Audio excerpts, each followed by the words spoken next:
All right, good morning, class. Welcome back from Thanksgiving break. I'm really glad to have you back in the classroom. Did y'all have a great holiday? Awesome, great to hear. Well, now that y'all are all filled up with home-cooked food, re-energized, I know we're ready to hit the ground running and get into our poetry unit. So, since before the break we were reviewing our different poetic forms, I know that we are ready to move on and apply that knowledge to real examples.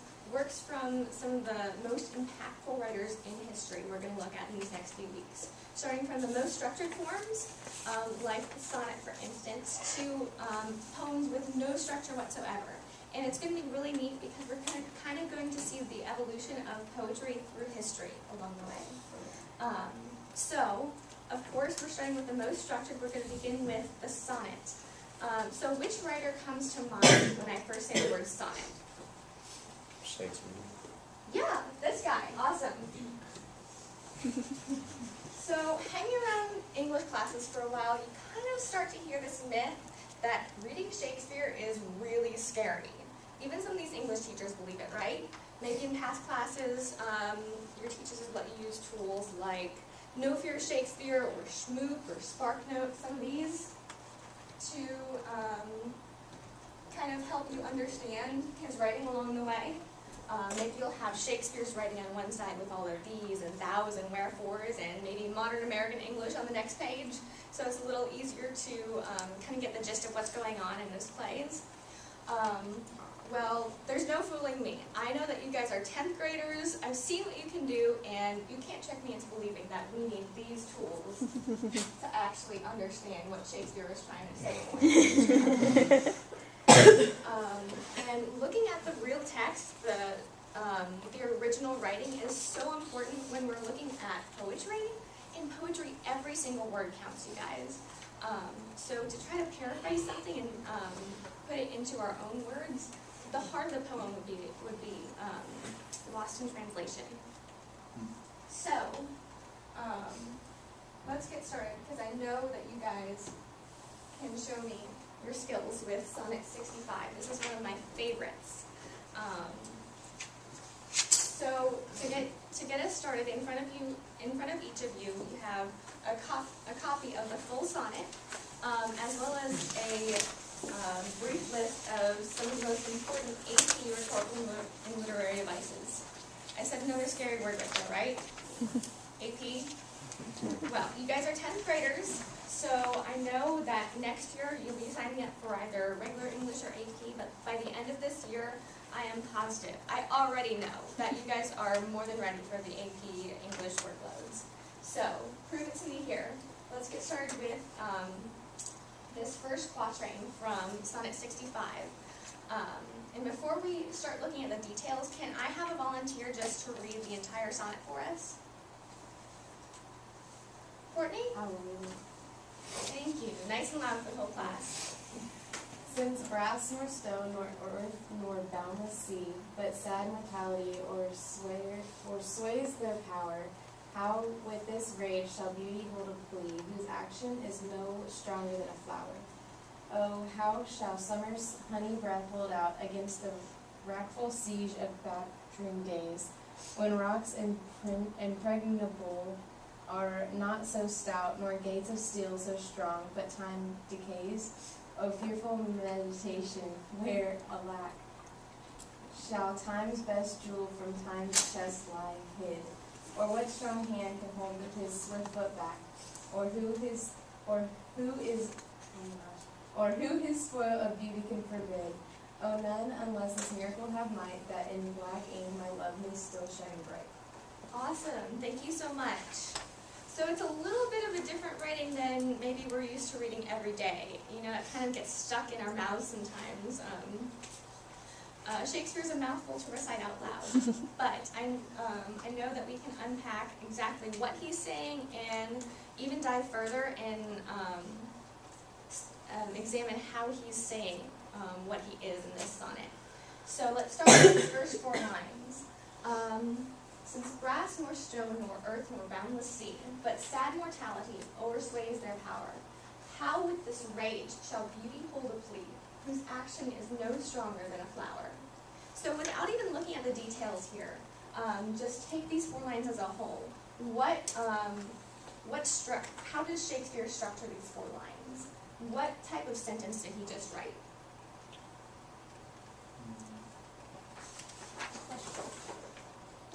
Question. A question, yeah. He starts off with one long 4-line question. But he's not talking to anybody in particular. He's not looking for somebody to answer his question for him. So what kind of question do you call that? Rhetorical. Awesome. So he starts off with one big rhetorical question. So he's asking, how can beauty hold a plea against the rage of mortality up here? So that's a pretty harsh question to start off with. Pretty heavy stuff to begin the tone of what he's trying to tell us right here.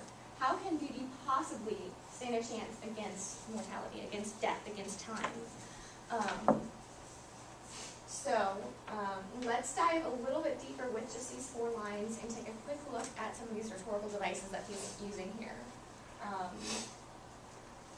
What about even this first line? Since grass, nor stone, nor earth, nor boundless sea. Take a glance at that list in front of you, and can somebody tell me what rhetorical device that is?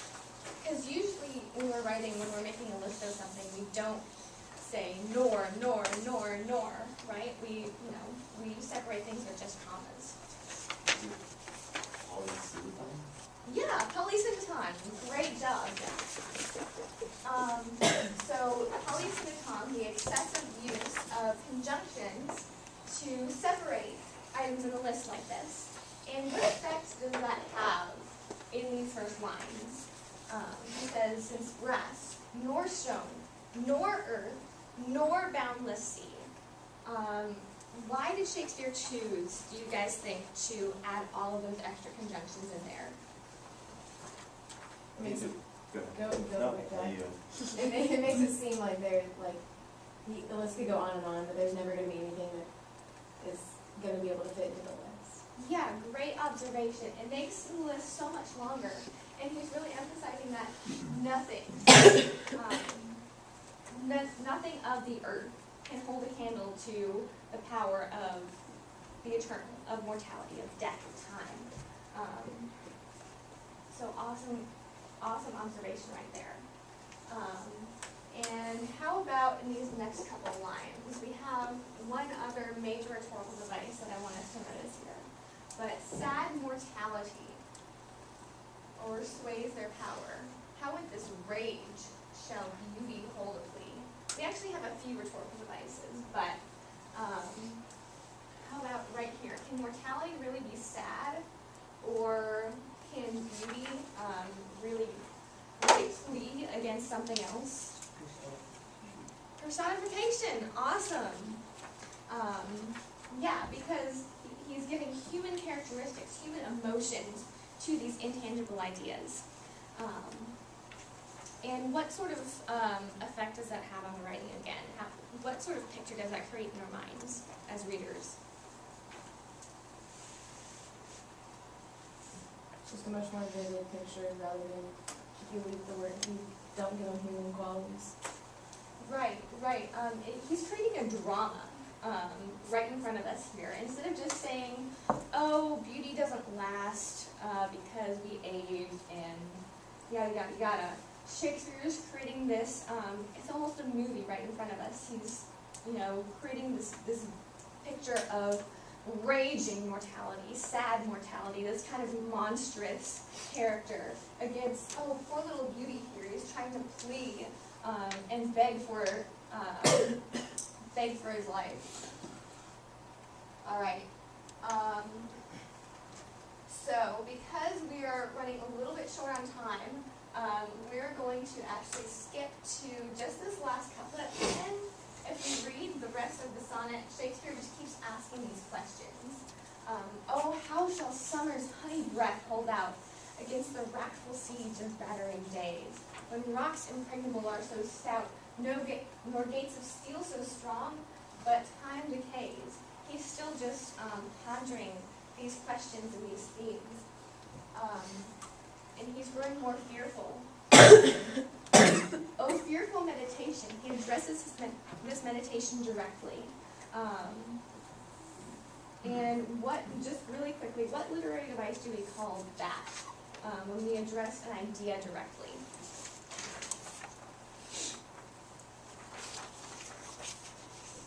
Something that's not actually there and we're talking directly to it.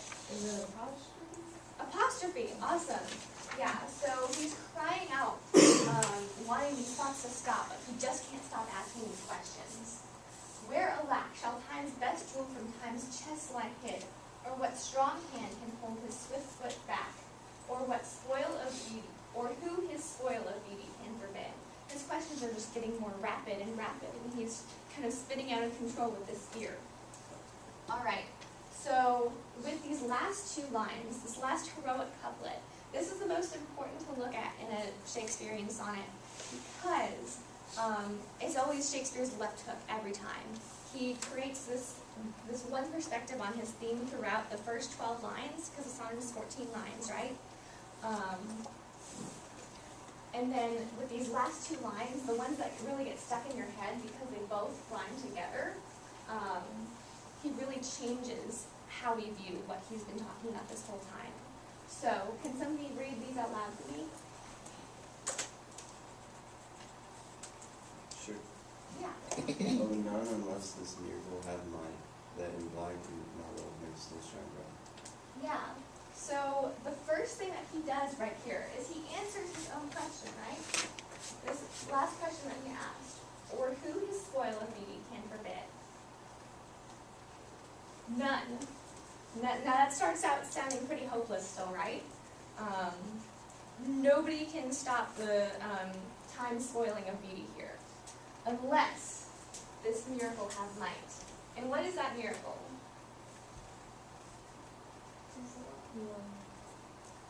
Yes, well, his love, but not just his love, but what about this part right here, that in black ink? His expression of love in writing? Yes, in black ink, he's talking about his writing here. So he switches from just this hopeless message to kind of a commission for writers and other artists to preserve beauty in their work and preserve something, the best of themselves, eternally against the powers of time in that destruction of mortality. So great job, you guys. I told you we could tackle Shakespeare on our own. We didn't need or no fear Shakespeare or anything. You guys did great today. So, just as a wrap up, and we're running out of time, so I'm going to ask you guys to take this home as an assignment and turn it in to me tomorrow. If you all could just reread the sonnet on your own and write just a 2-paragraph reflection. That's not too scary, right? 2 paragraphs, and simply reflect on the theme and the tone of Sonnet 65 and explain how Shakespeare uses 2 specific literary devices that we discussed together today. Maybe pick 2 of your favorites, whatever most caught your eye, whatever impacted you the most, and discuss how he used those devices to enhance his communication of the theme. So, great job, you guys. I'm so proud of you, and thanks for your attention today.